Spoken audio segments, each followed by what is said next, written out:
की ज्यांनी आम्हाला खऱ्या अर्थाने मनुष्य म्हणून स्वीकारले, व्यक्ती म्हणून स्वीकारले आणि ज्यांनी आमचा जीव जाणलाय त्या व्यक्तींवर ते गेल्यानंतर अशा पद्धतीने जर त्यांच्यावर अन्याय केला जातोय. आणि मी तर सांगते की प्रत्येक महापुरुषाने ठराविक गोष्टीसाठी काम केलं, पण बाबासाहेबांनी स्त्रियांसाठी म्हणजे ती कोणत्या जातीतली आहे, कोणत्या धर्माची आहे, काही विचार न करता एवढं तिच्यासाठी वाढून ठेवले. शोकांतिका हीच आहे की बायकांना समजत नाहीये बाबासाहेब कुठल्या जातीशी रिलेटेड नाहीये. प्रत्येक बाईसाठी, प्रत्येक मुलीसाठी त्यांनी करून ठेवलेलं आहे. हे जो जो संविधान वाचतो त्याला ह्याचा अभ्यास होतो आणि त्याला कळतं की हे शस्त्र आहे, हे अस्त्र नाहीये.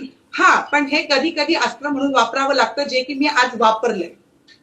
जो व्यक्ती चुकलाय त्याने आम्हाला दाबण्याचा प्रयत्न केला, माझ्यासारख्या बहुसंख्य लोकांचा आवाज आणि बाबासाहेबांचा आदर त्यांनी दाबण्याचा प्रयत्न केला. ते अस्त्र मी आज काढले म्हणून माझ्या डोळ्यात पाणी होतं, कारण बापाला बाप म्हणण्याची आणि मानण्याची जमात आमची आहे.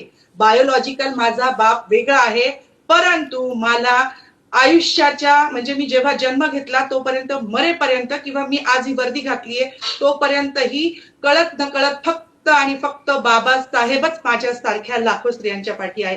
जर त्या बाबाचा अपमान होत असेल तर मी तो सहन करू नाही शकत.